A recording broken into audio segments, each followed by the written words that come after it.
Bleser mlaen i fod nôl yma yn y gogledd yn y rhyl prynhawn yma ac yn edrych mlaen i fynd i Landudno heno.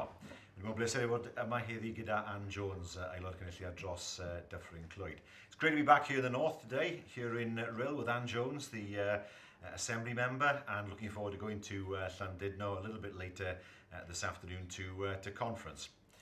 We're halfway through the decade of delivery, and we want to persuade the people of Wales that we can do even more, be even more ambitious for our nation.